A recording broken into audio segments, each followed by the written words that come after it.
Hi, I'm Salina Pandikot, and in today's second session on learning outcomes, we are going to discuss how to organize and sequence the learning outcomes for a specific lesson. Have you ever wondered how your child is able to choose between two toys if given an option? What is the thinking process that goes in their mind? Neuroscientists say that first, they would observe and gather information about the various features of the toys, be it color, size, durability, or functions.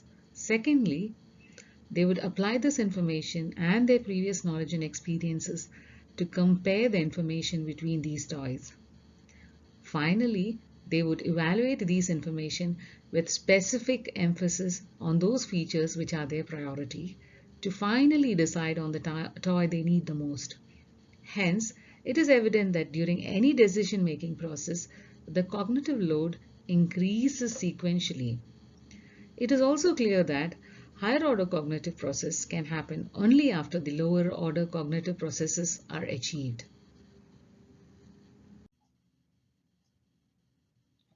The same cognitive process is most effective in any learning context.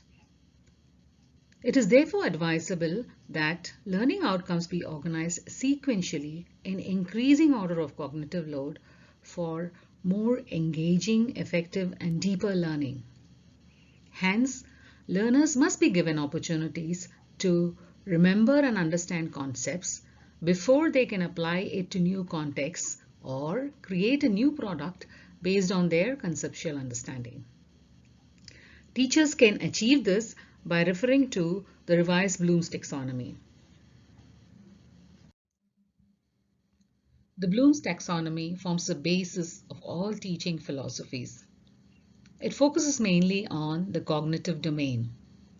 Bloom assumed that learning is most effective when structured sequentially across 6 levels, from easy to difficult, that is, from remembering to creating. Bloom's taxonomy is used by educators to classify and organize learning outcomes for units of learning. Here is an example of learning outcomes for a science lesson. Let's first begin with the learning outcomes for enhancing conceptual knowledge and then move on to skills and attitudes of learners. The concept we're dealing here is condensation. I have highlighted the action verbs and the Bloom's level in bold here to give you a better understanding of the sequential organization of the learning outcomes based on Bloom's taxonomy. As you can see, students first define condensation, then list the steps of condensation, identify examples of condensation in real life, and finally are asked to design an instrument to help solve water scarcity problems. As educators, we know that they will never be able to do activity 5, that is, designing an instrument, unless they have a thorough understanding of the concept condensation, which is achieved through the previous 4 activities.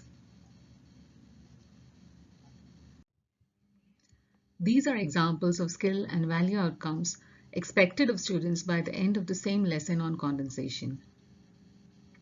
As you can see, the skills of communicating, creating, problem solving through scientific thinking, and using media and technology tools are being enhanced through this lesson. Students will also be encouraged to value and respect their team members and encouraged to be empathetic to the people facing problems through the activities planned by the teacher in this lesson. I hope this session on how to organize learning outcomes for a lesson has been informative and useful to you. My next session will deal with how to ensure that learning outcomes are met by learners in a lesson. Thank you for watching.